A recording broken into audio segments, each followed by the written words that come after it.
Hello नमस्कार दोस्तों, स्वागत है आप सभी का आपके अपने YouTube चैनल अपडेट बाई राज में। दोस्तों काफ़ी कैंडिडेट मेरे पास मैसेज कर रहे थे कि सर यूपी पुलिस के रिगार्डिंग जीके का पोर्शन बताना, भाई कहाँ से क्या पढ़ने हैं, हमारे नंबर इंक्रीज़ नहीं हो रहे हैं। तो मेरे दोस्त अगर आप पढ़ रहे हैं ना, सच में, एक भाई तो कमेंट कर रहा था कि मैं 15 घंटे मात्र जीके ही पढ़ रहा हूँ फिर भी मेरे नंबर इंक्रीज़ नहीं हो रहे। तो मेरे भाई पढ़ने से नंबर इंक्रीज़ नहीं होते हैं, पेपर को एनालाइज किया करो, पेपर कहाँ से क्या आएगा क्या नहीं आएगा। अगर आपने टॉपिक देखे होंगे, पिछली बार आपने पेपर दिया होगा, यानी कि मैं यूपी पुलिस एग्जाम की बात कर रहा हूँ जो अभी 17 और 18 को आपका एग्जाम हुआ था, तो आपने देखे होंगे भाई टॉपिक का जो लेवल था, आपने अगर पेपर को एनालाइज किया होगा ना, तो पेपर ये टॉपिक, मात्र ये टॉपिक, ठीक है, करंट को छोड़ दे, उसके अलावा ये टॉपिक, ठीक है, किसकी बात कर रहा हूँ मैं, जीके के अलावा, ठीक है, सभी पेपर को आप एनालाइज कर लेना 3 से 4 शिफ्ट में, कहाँ से क्या क्वेश्चन आ रहे हैं पूरी डिटेल में बात करेंगे, ठीक है। उससे पहले मैं आपको एक चीज़ बता देता हूँ, अगर आपके पास स्पीडी है ना भाई, स्पीडी एक बार लेके आना, स्पीडी लेके आना भाई, स्पीडी देना एक बार, ठीक है।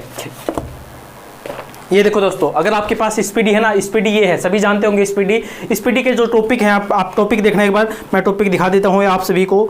जैसे कि आप पेज निकालना भाई, 35 नंबर, ये देखो 35 नंबर है, आपको दिख भी रहा होगा। जिसके पास स्पीडी है, मैं पेज नंबर बता देता हूँ, स्पीडी सामने रख लेना और टॉपिक देख लेना मेरा भाई, ठीक है। जैसे कि बात करेंगे भाई, किसकी बात कर लूँ मैं, जैसे कि एसिड, प्रमुख हमलों के प्राकृतिक स्रोत, पेज नंबर 35 में डायरेक्ट क्वेश्चन है भाई, हर शिफ्ट में देख लेना, डायरेक्ट क्वेश्चन है यहाँ से, ठीक है। तो बेफालतू की रामायण पढ़ने से क्या हो सकता है मेरे भाई, मोटी मोटी किताबें पढ़ने से कोई भी मतलब नहीं है। जब आप खुद से एनालाइज करेंगे ना, तब आपके नंबर इंक्रीज होंगे। ये चीज़ें आप ध्यान रखना भाई, ठीक है। 10 मिनट की वीडियो है, ज़्यादा आपका टाइम नहीं लूंगा, लेकिन अगर बातें आपको समझ में आ रही है, आपका नंबर नहीं बढ़ रहे हैं, तो आप देख सकते हैं, ठीक है। उसके बाद देख लेना भाई, नीचे देख लेना, ये विदेशी स्टील प्लांट वाले में से भी एक क्वेश्चन था। उसके बाद मैं पेज नंबर बता देता हूँ भाई, ये 37 नंबर देख सकते हैं भाई, भारतीय पुस्तकें और उनके लेखक, ये देखो भाई, ठीक है, उठा के देख लेना भाई। अगर एक भी क्वेश्चन बाहर हो ना, तो देख लेना भाई, ये एक भी क्वेश्चन बाहर नहीं हो। और मेरे को यही लगता है कि अब भी पेपर इसी लेवल का बनेगा, ठीक है। आपको पढ़ने की आवश्यकता क्या है, देखना मेरे भाई, यहाँ से पढ़ने की कुछ क्या है, मुख्यालय था भाई, त्योहार उत्सव था, दिवस था, अनुच्छेद था, मेले थे, जैन धर्म और बौद्ध धर्म, ठीक है मेरे भाई। हिस्ट्री पढ़ने से क्या हो सकता है, हिस्ट्री में पढ़ने की कोई आवश्यकता नहीं है। क्वेश्चन क्या था भाई, जैन धर्म और बौद्ध धर्म से था, ज़्यादा से ज़्यादा किस में था भाई, मुगल काल से आ गया था, ठीक है, मौर्य काल अकबर वाले में पूछ लिया था। इसके अलावा कुछ भी क्वेश्चन नहीं बना भाई। एक क्वेश्चन जरूर था, वो जो ऋग्वेद या वो ऋग्वेद वाले में था, जो पाठ पूछा था या कुछ पूछा था, बस वही था, उसके अलावा कुछ भी नहीं था मेरे भाई। इतनी आपको पूरी प्राचीन हिस्ट्री पढ़ने से कोई भी मतलब नहीं है। स्टैटिक का पोर्शन ज़्यादा है, उसको पढ़ने की आवश्यकता है। करंट वाला पोर्शन है जिसमें 2-3 क्वेश्चन तो इजी थे, हाँ 2 क्वेश्चन मैं मान सकता हूँ जो हार्ड थे आपके, जिसको अगर आप डीप पढ़ेंगे तो आपको हो पाएगा, ठीक है। तो चीज़ों को एनालाइज किया करो, उसके बेस पर आपके नंबर इंक्रीज होंगे। दिन रात इतने मोटी किताबें पढ़ने से कोई भी मतलब नहीं है, ठीक है। अब आपके पास है 10 दिन का टाइम, मात्र 9 से 10 दिन आपके पास मात्र बचे हैं। काफ़ी कैंडिडेट सोचेंगे भाई इनमें क्या कर ले भाई, पढ़ने का तरीका होता है मेरे भाई। जैसे कि आपको हिस्ट्री है, हिस्ट्री में क्वेश्चन नहीं आ रहे, अब पढ़ने से भी आवश्यकता नहीं है। अब भी अगर आप पढ़ेंगे तो अभी आपके नंबर नहीं आएंगे, ये डेफिनेटली बात है, ठीक है। बात कर ले जैसे भूगोल की, भूगोल में अगर आपको पार्ट में प्रॉब्लम आ रही है तो एनालाइज करो कि भाई कौन सा क्या क्या पार्ट आ सकता है, क्या नहीं पार्ट आ सकता है, इसके बेस पर देखना मेरे भाई। उसके बाद जनगणना, गांधी जी, जनगणना तो आपकी किसी भी एग्जाम को उठा के देख लेना, जनगणना 2011 आपका किसी भी एग्जाम में पीछा नहीं छोड़ेगा मेरे भाई। उसके बाद बात कर ले गांधी जी, गांधी जी तो पधारे रहते हैं। अब गांधी जी का पोर्शन क्यों आ रहा है, क्योंकि एनसीईआरटी में गांधी जी पूरा है मेरे भाई, इस वजह से गांधी जी आएगा ही आएगा। पूरा पेपर अब एनसीईआरटी बेस पर आने लग गया है, ठीक है। आगे बात करेंगे, युद्ध अभ्यास से क्वेश्चन था, अभियान से भी था, राजधानी था, राजधानी के भी क्वेश्चन पूछे गए थे, प्रसिद्ध पुस्तक और उपन्यास पूछे गए थे, प्रमुख मिशन पूछे गए थे, जैसे कि चंद्रयान हो गया, फिलहाल जैसे कि सूर्य मिशन पूछा जा सकता है भाई। अब रिया एग्जाम की बात करें तो पुरस्कार था भाई, नोटबंदी हार में था भाई, विमुद्रीकरण क्या होता है, उस समय प्रधानमंत्री कौन थे, कौन से नोट बंद किए गए, मतलब कि जो पेपर सबसे ज़्यादा, अगर आपको मैं बात बताऊँ तो 30 और 31 वाले को बहुत ज़्यादा फायदा होने वाला है। नॉर्मलाइजेशन की बात करूँ तो नुकसान होने वाला है, पेपर की लेवल की बात करूं तो बहुत ज़्यादा फायदा होने वाला है। क्योंकि जिस भी कैंडिडेट ने अगर 4-5 दिन में पेपर का एनालाइज करके फायदा नहीं उठाया ना मेरे भाई, तो उसका पेपर देने का नहीं देने का कोई भी मतलब नहीं है, ठीक है। पूरा पेपर हैक कर देगा अगर एक स्टूडेंट चाहता है तो, ठीक है। खुद से एनालाइज किया करो, सब कुछ एक टीचर की बेस पे मत छोड़ा करो कि ये पढ़ लिया, ये पढ़ना है नहीं पढ़ना है। आपको पता है भाई, आपको पता है भाई अनुच्छेद मुझे आते हैं, आपको पता है कि मुझे भारतीय संविधान में ये प्रॉब्लम है, आपको पता है कि भाई मुझे जेल और झरने आते हैं, आपको पता है कि पड़ोसी देश में मुझे ये प्रॉब्लम है, ठीक है। नक्शा पूरा याद होना चाहिए मेरे भाई, ये पढ़ने की ट्रिक होती है, ठीक है। एक बार अच्छे से एनालाइज कर लो, एक बार खुद से अच्छे प्रकार से पढ़ो। ऐसा नहीं है कि उसकी वीडियो आ गई, देख ली, उसकी वीडियो आ गई, मैंने ये नहीं कहता किसी की वीडियो मत देखो, लेकिन खुद से एनालाइज किया करो। आपको पता है कि आपके अंदर क्या कमी है, ठीक है, और क्या अच्छा ही है, आपको पता होना चाहिए। स्टैटिक में मुझे पूरा पोर्शन आता है, मेरी करंट कमजोर है, तो ये तो आपको ही पता होगा ना मेरे भाई, ठीक है, अब लास्ट टाइम है, अब आपको जुआ खेलना पड़ेगा कि ये पढ़ना है ये नहीं पढ़ना है। ठीक है, ऐसा नहीं है कि 15 घंटे पढ़ रहे हैं मेरे भाई, 15 घंटे क्या 24 घंटे के पढ़ ले तो उसके बाद भी तेरे नंबर नहीं बढ़ेंगे, क्योंकि तूने एक किताब उठा ली और उसको रामायण की तरह पढ़े जा रहा है। तेरे को ये फैक्ट समझना पड़ेगा कि मुझे ये चीज़ें पढ़नी है, मुझे चीज़ें नहीं पढ़नी, ये चीज़ें मुझे छोड़नी है, ये चीज़ें मुझे नहीं छोड़नी है। ठीक है, लेकिन पढ़ने का एक तरीका होता है, मैं हर लेवल में बोलता रहता हूँ, हर एग्जाम के रिगार्डिंग बोलता रहता हूँ कि पढ़ने का एक तरीका होता है। ऐसा नहीं है कि भाई किसी की तरह पागलों की तरह पढ़ने लग गए, कोई भी किताब उठा ली।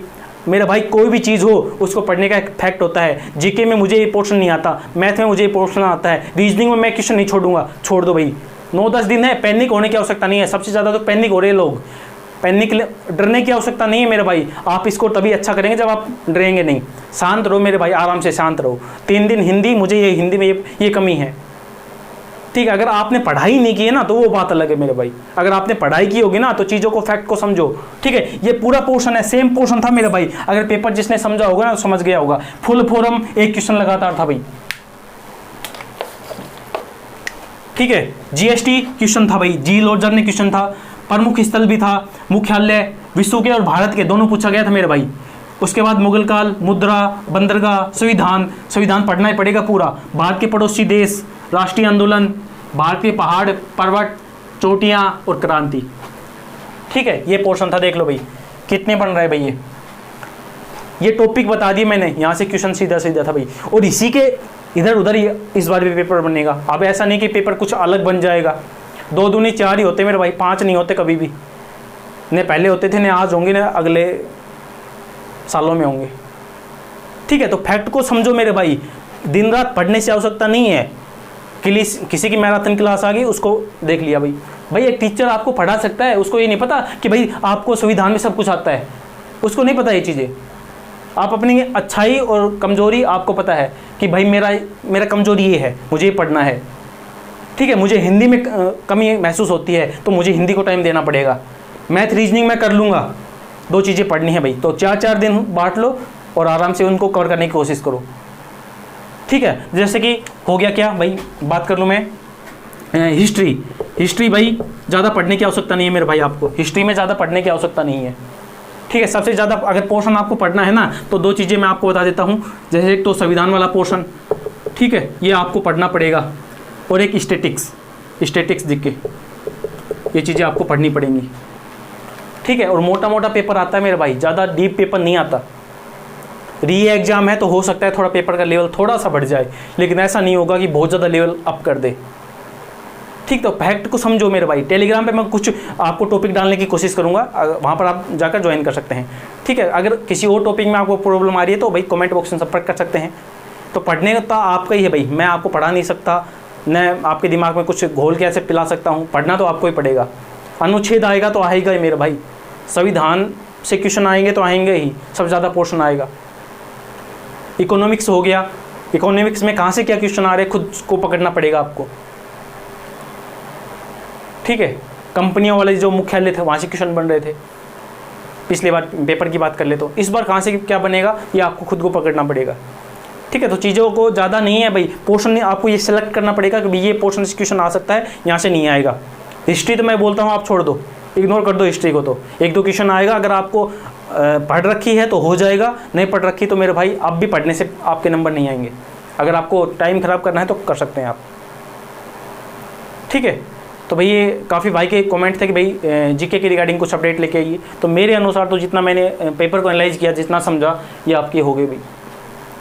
ठीक है, तो महत्वपूर्ण जानकारी आप सभी की रिगार्डिंग भाई कमेंट करके बताना। किसी और पर अगर आपको कोई इन्फॉर्मेशन चाहिए तो, कोई डाउट हो, कोई क्यूरी हो तो कमेंट बॉक्स में संपर्क कर लेना। वीडियो देखने के लिए आप सभी का भाई बहुत बहुत धन्यवाद भाई। मिलते हैं नेक्स्ट अपडेट साथ, तब तक के लिए जय हिंद, जय भारत।